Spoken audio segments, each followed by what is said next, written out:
Good morning, dear students. Hope you are doing well. Today we are here with our economics topic, that is chapter 11, Economic Thoughts, part 4. We are continuing this chapter as well, and we have already completed part 3, right? So, in these all part, we have gone through a lot about economic thoughts. We have started to learn about the economic thoughts of the legendaries like Kautilya, Chanakya's Arthashastra we have studied, and then after we have learned about Gandhiji's thoughts of economics, right? Okay, Gandhiji, he is not actually practically, we can call him as an economist, but the way he had laid his life, the way he contributed for India's independence, right? So all that ways somewhere we connected with the economic thoughts, right? कि उन्होंने अपनी practical life में जो जो चीज़ें की, जो जो चीज़ें अपनाई, एंड इंडिपेंडेंस के लिए उन्होंने जो भी स्टेप्स लिया, from that we called him as that he have a good knowledge of economic, right? कि उन्होंने किस तरीके से अपना वर्कआउट किया, सर्वोदय के बारे में हमने पढ़ा, वो लोगों के बारे में क्या सोचता है, वो पॉलिटिक्स के बारे में क्या सोचते हैं, पॉलिटिक्स क्या होनी चाहिए, कैसी होनी चाहिए, गवर्नमेंटल सिस्टम कैसा होना चाहिए.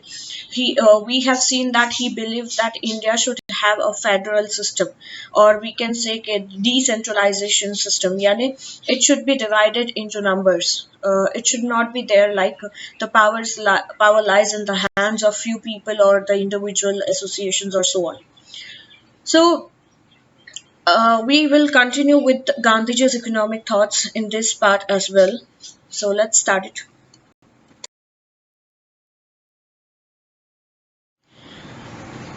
We were studying about main economic thoughts of Gandhiji, in which we have already completed the 4 points, right?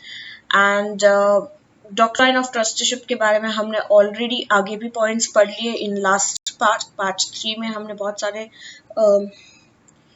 Doctrine of ट्रस्टीशिप्स के पॉइंट्स पढ़े हैं, दैट वो कैसे बिलीव करते हैं ट्रस्टीशिप में. And here will continue with the 4th point of doctrine of trusteeship. ठीक है, इसके 3 पॉइंट ऑलरेडी हमने 3rd पार्ट में पढ़ लिए हैं.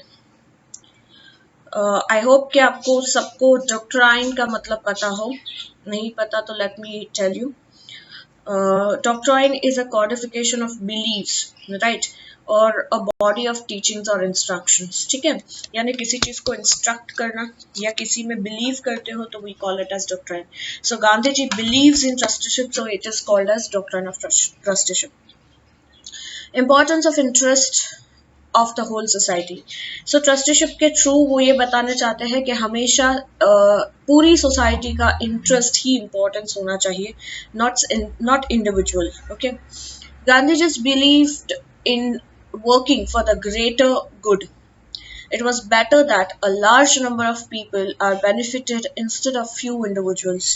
Thus, according to him, interest of a large society is important than that of few individuals. तो गांधी जी ये मानते थे कि हमेशा ऐसा काम करो जो ग्रेटर गुड्स के लिए हो, राइट? यानी आप अच्छे से अच्छा बेस्ट काम करो, उस पर वर्किंग करो, और सोसाइटी के हमेशा कोशिश करो कि आप ज़्यादा से ज़्यादा लोगों को फ़ायदा पहुंचा सको, ज़्यादा से ज़्यादा लोगों को बेनिफिट कर सको, उनके बेटरमेंट के लिए काम करो, इंस्टेड ऑफ फ्यू इंडिविजुअल्स. सिर्फ कुछ ही लोग आगे बढ़े और मैक्सिमम लोग पीछे रह जाए, ऐसा नहीं होना चाहिए. सोसाइटी को साथ में लेके चलो.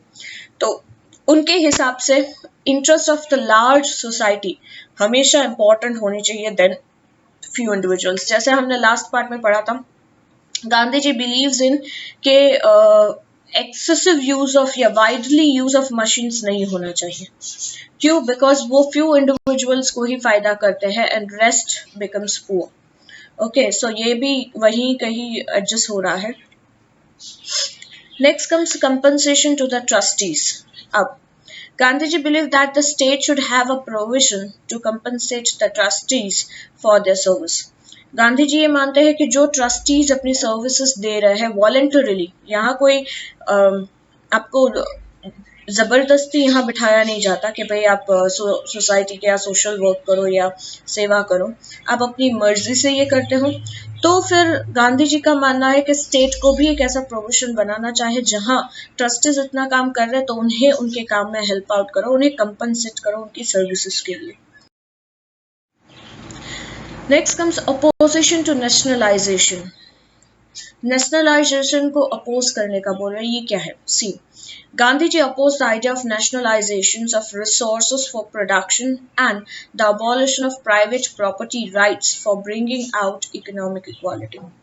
गांधी जी अपोज करते हैं इस आइडिया को, नेशनलाइजेशन ऑफ रिसोर्सेज के आइडिया को, जो प्रोडक्शन के लिए यूज हो रहा है। वो चाहते हैं कि प्राइवेट प्रॉपर्टी जैसी चीजें अबॉलिश होनी चाहिए, जिससे हर एक को इक्वल राइट मिले। इफ यू नोस के मैं बताऊं कि ऐसी बहुत सारी कंट्रीज है जहां पूरी प्रॉपर्टीज गवर्नमेंट के अंडर होती है, वहां आप अपनी खुद की प्रॉपर्टी खरीद ही नहीं सकते, राइट ऐसी बहुत सारी प्लेस, सो दैट कि वहां एक इक्वालिटी मेंटेन होती है। There is nothing such like के इसके पास प्रॉपर्टी ज्यादा है, बिल्डिंग ज्यादा है, या तो ये रीच है और वो बेचारा पुअर है, रेंट पे रह रहा। तो ये एक तो क्या होता है कि इसमें यहाँ कोई प्रॉपर्टीज को दबा के नहीं बैठ सकता ऐसी जगह पे जहाँ गवर्नमेंट के अंडर में पूरी वो जमीन उनकी ही होती है, पूरा कंट्री, राइट वहां आप कोई प्रॉपर्टी खरीद ही नहीं सकते। ये वहां का रूल है ऐसे कंट्रीज का, ठीक है। तो एक इक्वालिटी, इकोनॉमिक इक्वालिटी मेंटेन होती है। जैसे वी ऑल नो दैट अभी जिस तरीके से प्रॉपर्टीज के प्राइस बढ़ रहे हैं, राइट कि अभी के जमाने के लिए फॉर मिडिल क्लास पीपल उनको एक घर भी खरीदना हो तो it would be very difficult, okay. और प्रॉपर्टीज के मैं अगर रेट्स बोलूं तो ये सिर्फ इंडिया ही एक ऐसा कंट्री है जहां प्रॉपर्टीज इतनी महंगी पड़ती हैं, right. Such nationalization would decrease the morals and ethics of people and turn them against the state. तो नेशनलाइजेशंस अगर कंट्री के लिए है देन इट्स ओके, बट आप पर्सनली अपने पर्सनल इश्यूज निकालना चाहते हो, अपने पर्सनल रिलीजन्स के बेस पे कर रहे हो तो ये गलत बात है। और नेशनलाइजेशंस का मतलब ये नहीं कि आप किसी और कंट्री को या किसी और स्टेट को नीचा दिखाने की कोशिश करो, ये नेशनलाइजेशन नहीं होता। आप अपने कंट्री को मान करते हो, you do it, but don't insult others, fine. So nationalisation से दूसरों के मॉरल्स और उनके एथिक्स पर असर पड़ता है और वो कहीं ना कहीं अपने स्टेट से, अपने कंट्रीज के अगेंस्ट भी हो जाते हैं। Gandhiji opined that he would allow rich capitalists and landlords to retain the ownership of their possessions, but would convince them to become trustees and use their wealth for the good of the society. ये points हमने आगे भी पढ़ लिया है कि गांधी जी का ये ओपिनियन है कि जितने भी रिच कैपिटलिस्ट या लैंडलॉर्ड्स है वो अपने पोजीशन को, अपनी प्रॉपर्टी के ऑनरशिप को रिटेन कर दे और छोड़ दे, इंस्टेड वो उसी प्रॉपर्टी के ट्रस्टी बन जाए और उसी ट्रस्टीज के थ्रू, एक ट्रस्टी बनने के थ्रू वो सोसाइटी के गुड्स और वेलफेयर के लिए काम करे, okay. Next comes appointing the successor. Gandhiji's idea of trusteeship also raises the question of appointing the successor to the wealth of the trust. Gandhi ji का मानना है कि ट्रस्टीशिप अगर हो रहा है तो इसके साथ और एक क्वेश्चन रेज होता है और वो क्वेश्चन है कि इसके साथ आपको एक सक्सेसर भी अपॉइंट करना चाहिए for to the wealth of the trust. According to Gandhi ji the legal owners of wealth should be the official trustees. उनका मानना है कि जो भी लीगल ऑनर्स बनेगा इस वेल्थ का वो ऑफिशियल ट्रस्टीज होने चाहिए, ऐसे नहीं कि कोई भी आके हक जमा ले। There is no need to entrust the trust to the society or the state. इसकी कोई जरूरत नहीं है कि हम किसी को ट्रस्ट के बेस पर कुछ भी करने दें सोसाइटी में या स्टेट में।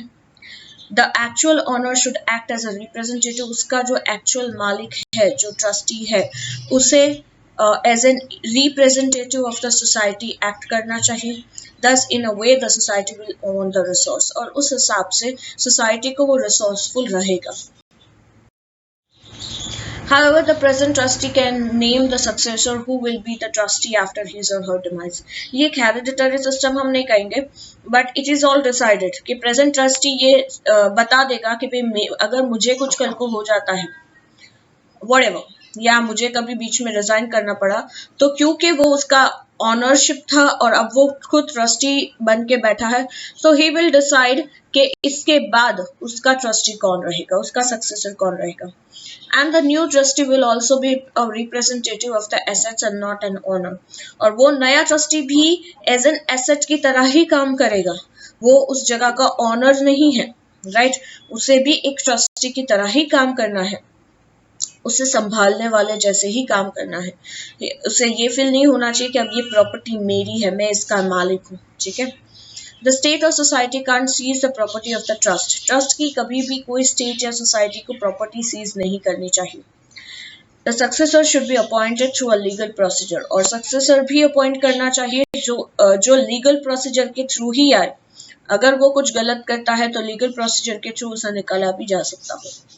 Gandhi ji suggested that though the owner of wealth can name the successor to the trust, the state must monitor the functioning of the trust. Gandhi ji ने ये सजेस्ट किया कि भले ऑनर ऑफ द वेल्थ जिसको वो जो भी सक्सेसर का नाम देगा राइट ट्रस्ट के लिए, वो उसका भले ट्रस्ट बने, बट हमेशा स्टेट को ये मॉनिटर करना चाहिए कि वो ट्रस्ट कैसा काम कर रहा है, जिस वी कैन से कि जिस कारण की वजह से उसे वहां वो ट्रस्ट चलाया जा रहा है, राइट वो बेनिफिटेड हो रहा है या नहीं. ऐसा तो नहीं है कि उसका मिसयूज हो रहा है, या ये सब नहीं होना चाहिए. तो स्टेट की भी ये रिस्पॉन्सिबिलिटी है कि हमेशा उसे सुपरवाइज करते रहे, उस पर मॉनिटर करते रहे, यानी उस पर ध्यान रखते रहे कि ट्रस्ट जिस वजह से बना है वो वजह फुलफिल हो रही है, वो ठीक से काम कर रहा है. Now comes state control. Doctrine of trusteeship का ही ये पार्ट है, state control. When the owners do not form a trust of their wealth voluntarily, the state can, under certain cases, direct the use of private wealth with minimum force or violence. क्या कहा है कि when the owners do not form a trust of their wealth voluntarily, जब कोई owners अपनी मर्जी से कोई trust ना बना रहा हो voluntarily अपने wealth को, the state can, under certain cases, तो उस वक्त state कुछ सर्टेन केसेस के under directly the use of private wealth with minimum force of violence. तो उस वक्त वो डायरेक्टली उस प्राइवेट वेल्थ को सर्टेन केसेस में स्टेट यूटिलाइज कर सकता है, या तो मिनिमम फोर्स से अगर वो ठीक से मान जाता है तो ठीक है, और अगर अदरवाइज वायलेंस से. However, he suggested this only for some forms of wealth and not for all types of wealth.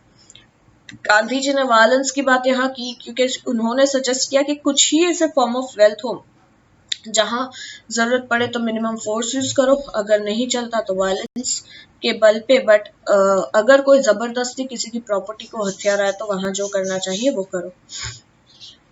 But उन्होंने हर एक टाइप के वेल्थ के लिए ये सजेस्ट नहीं किया है. This can be done after evaluating the ways in which wealth was accumulated. और ये कैसे कर सकते हैं कि बहुत सारे ऐसे ways है जिसको आप evaluate कर सकते हो, right? So that कि आप उस wealth को accumulate कर सको, उसे use कर सको. The state can take control of some types of private property after providing adequate compensation to the owner. तो स्टेट इससे क्या कर सकता है कि अपना एक कंट्रोल जमा सकता है किसी भी प्राइवेट प्रॉपर्टी पर जहां उन्हें लगता है कि वो जो ऑनर है वो proper compensation, adequate compensation provide नहीं कर रहा, राइट वो कमा रहा है बट वो स्टेट को या कंट्री को टैक्स नहीं पे कर रहा है या कोई चीटिंग कर रहा है, तो वहां स्टेट का अपना एक कंट्रोल होना चाहिए. In the context of principle of trusteeship, Gandhi ji started 3 forms of ownership. तो प्रिंसिपल ऑफ ट्रस्टीशिप के कॉन्टेक्स्ट में गांधी जी ने 3 प्रिंसिपल्स फॉर्म की ऑनरशिप के. First is ownership with the private sector. Private sector के साथ अगर आपका ऑनरशिप है वो. दूसरा फॉर्मेशन ऑफ अ ट्रस्ट, या तो आप एक ट्रस्ट फॉर्म करो. तीसरा ownership with the public sector, या आपका ऑनरशिप पब्लिक सेक्टर के साथ हो तो. Gandhi ji has also express his thoughts regarding swadeshi movement. Gandhi ji ने अपने थॉट्स भी एक्सप्रेस किए हैं स्वदेशी मूवमेंट को लेकर. And we all know what is swadeshi movement. Cooperation, importance of small cottage and village industries, equality, dignity of women etcetera. So इन सारी जगह पे गांधी जी ने अपने थॉट्स रिप्रेजेंट किए हैं कि कैसे कॉपरेशन बनाए रहे, स्वदेशी मूवमेंट की ज़रूरत क्या है, स्मॉल और कॉटेज इंडस्ट्रीज़ की या विलेज इंडस्ट्रीज़ की ज़रूरत क्या है या उसकी इम्पोर्टेंस क्या है, इक्वालिटी कैसे मेंटेन की जाए, वुमेन्स की डिग्निटी कैसे मेंटेन की जाए, वो सब। His thoughts pertain to welfare and humanism. उनके थॉट्स हमेशा से वेलफेयर और ह्यूमनिज्म के लिए ही रहे हैं। Modern day economists have drawn from Gandhiji's view from time to time to provide a new direction to the world. आज भी मॉडर्न डे के इकोनॉमिस्ट भी गांधी जी के व्यू पर ध्यान देते हैं। टाइम टू टाइम जहां जरूरत पड़ती है उन्हें उनके व्यूज को यूटिलाइज करते हुए वर्ल्ड को नए डायरेक्शन तक ले जा रहे हैं। Solutions to the problems of poverty, unemployment, inequality, concentration of economic power, etc. can be found in principles given by Gandhiji. जो भी सॉल्यूशंस है प्रॉब्लम्स की वो कैसे फाइंड की जाए, तो प्रॉब्लम्स कौन सी है, पॉवर्टी है, अनएम्प्लॉयमेंट, इनइक्वालिटी है, कॉन्सेंट्रेशन ऑफ इकोनॉमिक पावर, ये सारे ये सारे प्रॉब्लम्स का solution can be found by using the principles given by Gandhi ji. चलो, now we have completed the economic thoughts of Gandhi ji. Gandhi ji के इकोनॉमिक थॉट्स क्या थे वो हमने पढ़ लिया। अब जो थर्ड पर्सनालिटी के बारे में हम पढ़ने जा रहे हैं, ही इज पंडित दीनदयाल उपाध्याय। ठीक है, ये पूरे चैप्टर में हम तीन कैरेक्टर्स को या तीन पर्सनालिटीज जीनियस को पढ़ रहे थे। First we have already done, that is Kautilya's और चाणक्यज अर्थशास्त्र। Second, Gandhiji, and third is Pandit Dindayal Upadhyay. So let's start it. Introduction: simple living, uncomplicated and gentle personality with sparkling eyes, profound philosopher, an integral humanist with eminence in politics and economics are words which define Pandit Dindayal Upadhyay. See, Dindayal Upadhyay के बारे में शायद आपको ज़्यादा पता नहीं होगा, because ये नाम शायद आपने पहली बार सुना हो। Gandhi ji is well known as well as Kautilya. तो ये कौन है, इनको जानते हैं। अब ये इनको कैसे कैरेक्टराइज्ड किया जाए, राइट? तो इनका मानना था सिंपल लिविंग में, जिनको इंट्रोड्यूस इन्होंने किया, uncomplicated and gentle personality with sparkling eyes. ये कैसे है, तो बिल्कुल कॉम्प्लिकेटेड नहीं है, बिल्कुल कंफ्यूजिंग नहीं है, बहुत ही जेंटल पर्सनालिटी है with sparkling eyes, we can say eyes full of dreams. Profound philosopher, एक ग्रेट फिलोसोफर भी है, फिलोसफी भी करते हैं। Integral humanist with eminence in politics, एक बहुत ही ह्यूमनिज्म को अच्छे से समझा जिन्होंने है विथ पॉलिटिक्स, उसके साथ पॉलिटिक्स और इकोनॉमिक्स में भी वो काफी आगे है। और अगर इन सारी वर्ड्स को कोई डिफाइन करता हो, या इन सारे जो हमने पर्सनालिटीज या कैरेक्टरिस्टिक्स देखे उन्हें कोई डिफाइन करता हो, तो वो एक ही पर्सन है। तो उनका डेफिनेशन है पंडित दीनदयाल उपाध्याय। ठीक है, यानी पंडित दीनदयाल उपाध्याय को कैरेक्टरिस्टिक्स को डिफाइन करना, तो this are his characteristics. Born on 25th September 1916, during his life of just 52 years, Pandit Dindayal philosophized and worked for the development of the country by including people from the lowest strata considering the economic condition of those times.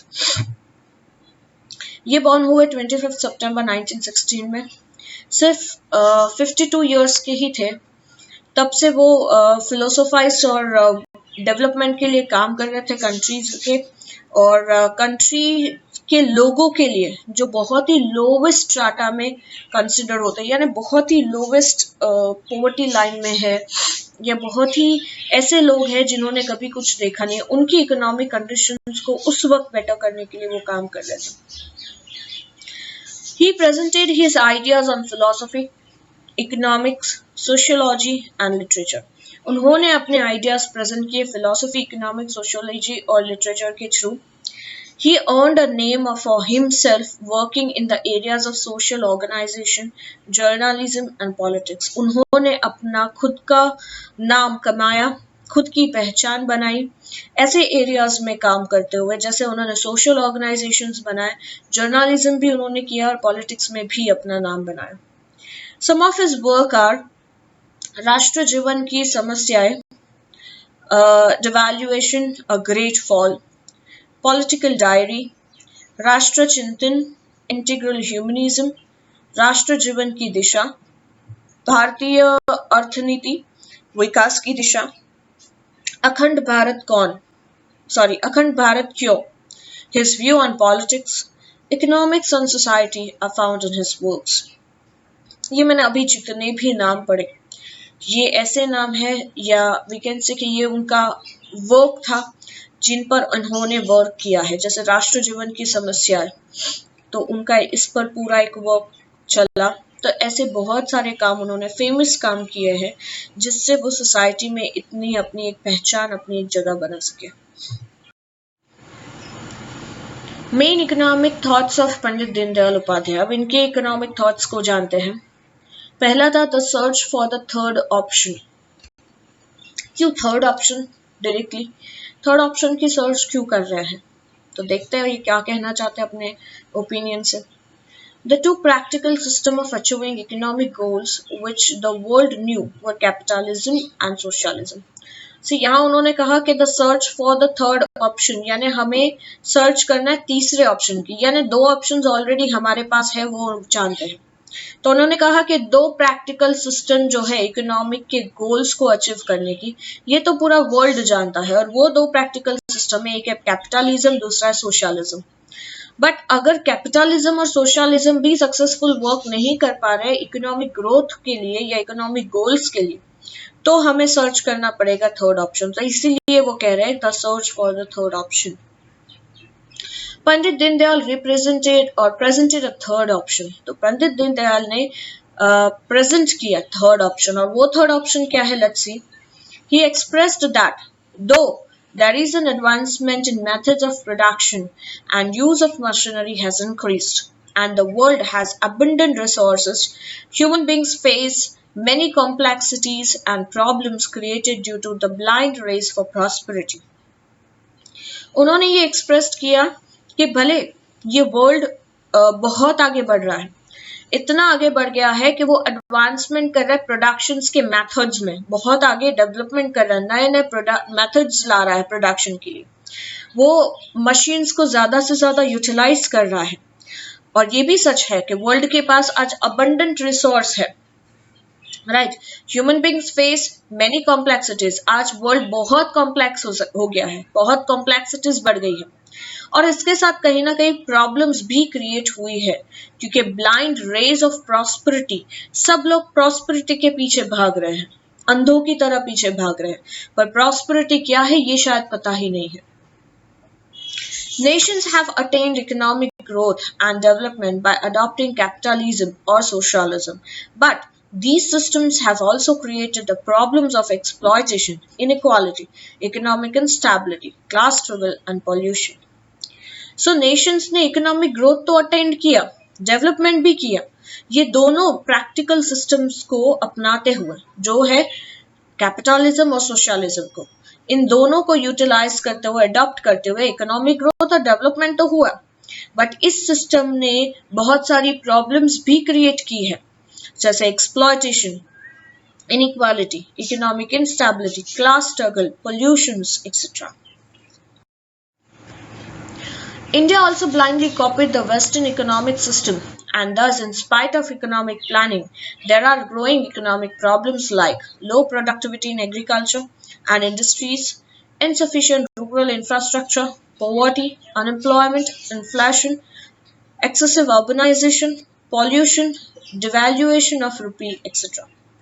India ने भी यही गलती की। India ने क्या गलती की कि उन्होंने भी अंधों की तरह वेस्टर्न इकोनॉमिक सिस्टम्स को अपनाया, उसे कॉपी किया, इंस्पाइट के उसके पास अपनी एक इकोनॉमिक प्लानिंग थी जिसके थ्रू वो कुछ कर सकता था, बट इकोनॉमिक प्लानिंग होते हुए भी इकोनॉमिक प्रॉब्लम्स को अराइज किया। क्यों? क्योंकि हमने वेस्टर्न इकोनॉमिक सिस्टम को सिर्फ कॉपीड किया। और कौन से प्रॉब्लम्स अराइज हुए? लो productivity in agricultural and industries. आज इतना एग्रीकल्चर है इंडिया में, फिर भी एग्रीकल्चर प्रोडक्ट्स के दाम आप देख सकते हो, प्राइस राइज बढ़ रहा है, तो प्रोडक्टिविटी कम होती जा रही है। रूरल इंफ्रास्ट्रक्चर इनसफिशिएंट है।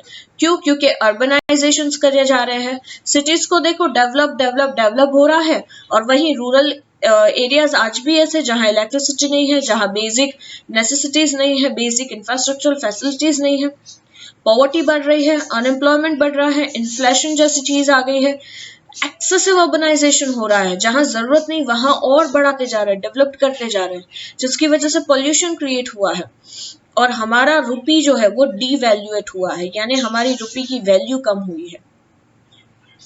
टू ओवरकम दिस डिफिकल्टीज, अब इन डिफिकल्टीज में बाहर निकलने के लिए Pandit Dindayal suggested that the third option against capitalism and socialism is an internal economic policy which is based on integral humanism.